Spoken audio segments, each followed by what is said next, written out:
From the mountains of Tbilisi, Georgia, a monster was born, and little did that monster know it would find its way to the USA and become a force to be reckoned with in the bantamweight division of the number one fighting organization in the world, the UFC. There is a problem on the loose, and the problem has a name. Merab Dvalishvili, the machine, oh, the machine. There is a problem in the UFC bantamweight division, and if you guys don't recognize it right now, I do, and I have to call it. There is a major problem. How the fuck are they going to get rid of this guy? I think that was still into my video to say that, but Merab is on rampage. I mean, Merab is on rampage. He's on rampage right now. You guys don't understand. They just did that thing on Magomedov. If you really watch that fight, the way Umar fought, Umar would finish a lot of people in those first two rounds. I swear, Umar would finish a lot of bantamweights in those first two rounds. No, no, no, no, no, no, no. Merab is a problem. I understand Umar hasn't really fought much people in the bantamweight division, but trust me, now you'll see what I'm talking about.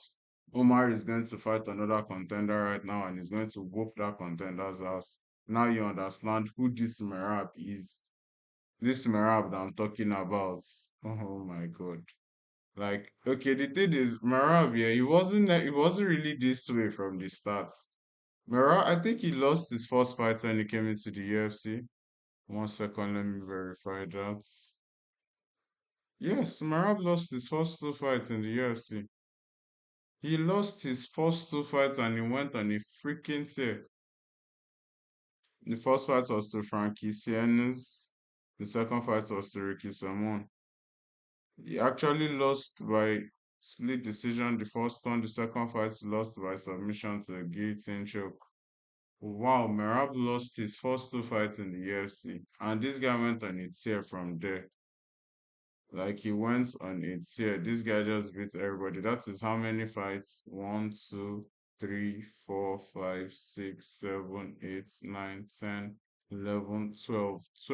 fights winning streak, man. And guess what? The last four. No, guess what? The last five people he fought: Omar Nurmagomedov, Sean O'Malley, Henry Cejudo, Peter Yan, Jose Aldo. Are you kidding me? And you tell me this guy is not a problem? Nah, Merab is a problem. Oh. Merab is a problem. Like the crazy part is he won all by decisions. Like that's the thing. You cannot go to the end of the bell with this guy. You have to find a way to finish him.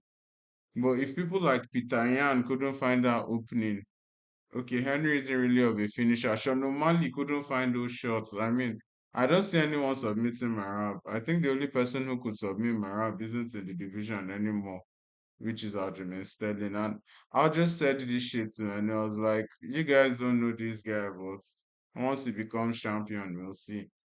He said it, I just told us straight up, like, we don't know this guy, but when he becomes champion, we'll see. And we are seeing it. We are seeing it. To be honest, I actually wanted Umar to win. So probably Umar could fight Peter Yan, and Peter Yan stands a good chance of winning that fight. I mean, I wanted to see my boy Yan back at the top. But with this Merab there, how the fuck do you get through someone like that? I mean, you just have to out Merab to beat him at this point. So that's just what I feel. It's not like he's unstoppable.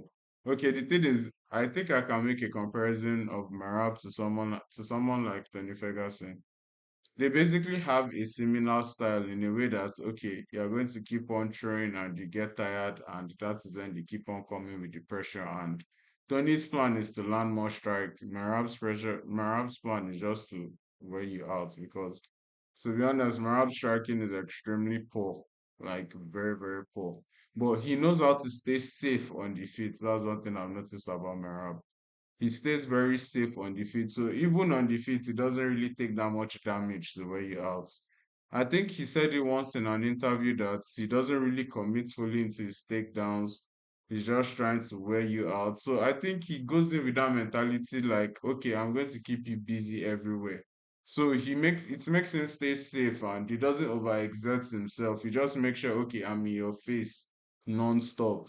What are you going to do? How are you going to get me out of here? Because He tried to take him down. He has amazing scrambles. Dude gets back to his feet like nothing. He saw that in the fight again. It's his fight against Omar. Sorry, like Merab is something else. Even Henry Cejudo, dude picked up an Olympian like it was nothing. As in, like Merab is on a different level. Though. I don't understand. Like I think, but the truth is, who is going to beat Merab right now? That's the question I'm asking. I haven't seen anyone in the rankings that can, so who is going to beat Merab right now? To be honest, I think a fight with Merab and Pantoja will be good at this point. Because Pantoja is basically a Merab in a way. Pantoja just comes to thug it out also. With very good grappling, don't get me wrong, but most time he swings like a bat out of hell on the feet. He just wants to apply pressure and stay in your face. Like that's the kind of guy Pantoja is. I think Pantoja will be a good fight for Merab. But Davison is actually a very good fight for Merab, if you ask me. I mean, he has those sneaky knees and uppercuts, which could really cause problems for someone like Merab. But to be honest, I don't see anybody being able to do this against Merab. Merab is just too much for everybody in the division right now. He's just too much for everybody in the division right now. I know. A lot of people are like, okay, there are other people that can take Merab out in the division, but show me. I don't see Song Yudong doing it. Malovera, I don't see him doing it. Marlon waits too much on the feet. Like, I just hope he changes his game a bit more because Malovera is still one of my favorite fighters. Rob Font, I don't see Rob Font gets it to the position where he can fight Merab right now. I mean, it's still one dimensional. So, who else? Who else in the ranking wants to do this? I don't see anyone else, to be honest. I think we need to get someone from outside the division to try and get this guy out of here. Because without Pantoja, even Pantoja, I don't really think he can, but at least it'll be a challenge. I don't see anybody getting this man out of this place. So this man is here to stay. Merab is just he's some serious force to be reckoned with. And it's crazy because he when he came into the UFC, he wasn't really like, okay, high cardio fighter or something. I mean, he was getting tired, but all of a sudden, like, dude just turned into a fucking animal. I don't know, was he maybe working construction shift while he was taking those two fights in the UFC? Maybe by exhausting himself or something. I don't know, but it's just real crazy, man. I mean, dude turned into a machine overnight. Literally, like they just assembled an engine and they were like, okay, let's go to work. I don't know if he's on some gear, if he's on some assistance, you know what I mean? But Merab, man, this guy is a serious problem for this division. I don't know the plans they have for him right now in their division. No. I don't know anybody's plan. All I know is the only way I see to beat this guy right now, you have to out Merab. And that's the tall task to ask anyone. I mean, Peter Yan is a fighter that gets better the longer the fight goes. Merab was able to wear him out.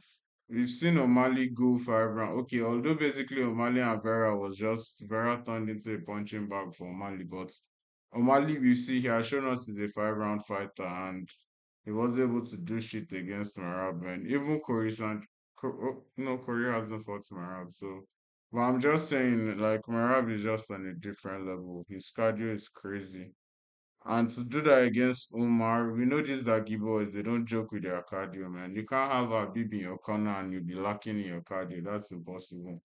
So we even saw the pace. Like, one thing I liked about Omar, yeah, I noticed round 4 he was extremely tired. But in round 5, he actually landed more strikes on the feet against Merab in round 5. Like Merab, compared to what Merab landed, Omar landed more in round 5. Like you could see he was tired, but he's comfortable with being tired. And it was obvious in that round 5 if you asked me. Like I could see that in Omar, and that just made me give him more respect because this guy came with everything to fight Merab, and I mean, Merab was just still too much, to be honest, man. Merab was just still too much. So I don't know right now, man. Bantamweights, go and find solution to your problem. Find a solution to your problem because if you people don't get your shit together, if you guys don't lock in this 2025, Merab is going to hold these belts till next year. So that's all I have to say right now.